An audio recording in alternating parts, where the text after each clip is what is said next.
This comes one day ahead of a decision from Facebook's Oversight Board on whether President Trump will be able to rejoin Facebook and also Instagram, which they own.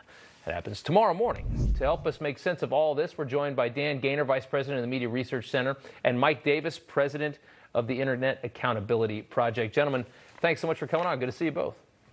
Thank you. All right, Dan, we'll start with you. What do you imagine happens tomorrow? What do you think Facebook decides here?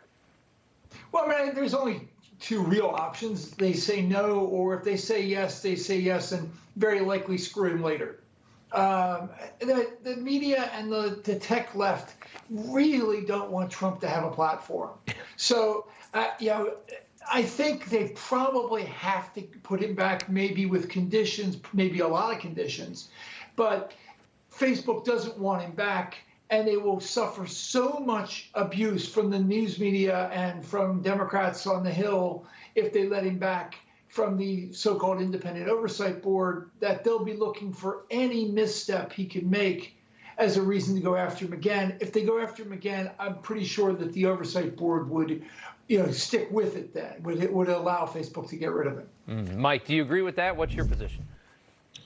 And I don't disagree with it. I think the bigger problem here is that these trillion-dollar big tech monopolists like Facebook, like Google's YouTube, like the other big tech platforms, they have too much power in America. And when you can silence the president of the United States, any president of the United States, and then we're at a point now where we're letting 20 people decide whether a former president of the United States gets back on a social media platform, a monopoly. I just think we've gotten to a bad place, and we've gotten to a bad place because we have not enforced our century-old antitrust laws, and we've given big tech antitrust amnesty for too long and Section 230 immunity for too long, and I think that we need to end both of those. Interesting. Mike, I'm going to stay with you for 1 second. The new platform is powered by something called Campaign Nucleus, created by his former campaign manager, Brad Parscale. What do you see as the potential for this new platform? What can come of this? I think a lot of people don't believe that this could be anything big. Well, it's going to be hard, even for someone like President Trump, someone who had 90 million followers, someone who was a former president of the United States, and it's going to be hard because we have monopolists in big tech. We saw this with Parler. People said, if you don't like Twitter, build your own Twitter. So Parler did that, and then you had Google and Apple, the duopoly, the cartel of the app stores, kicking Parler out of the app stores, and then you had Amazon, another $1 trillion monopolist, kicking him off the internet. So it's even going to be hard for a former president like Donald Trump. Yeah, I do agree with that. They don't want any competition. They love not having any. Dan, Facebook founder Mark Zuckerberg said this last year.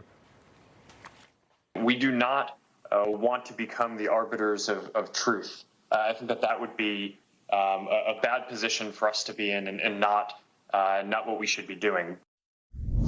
So, Zuckerberg was talking about whether or not to edit what people say and going into all these things, some of the things that 230 protects them from, saying Facebook's not going to be the arbiter of truth, yet his company is going to try to decide President Trump's future on their platform, which is interesting.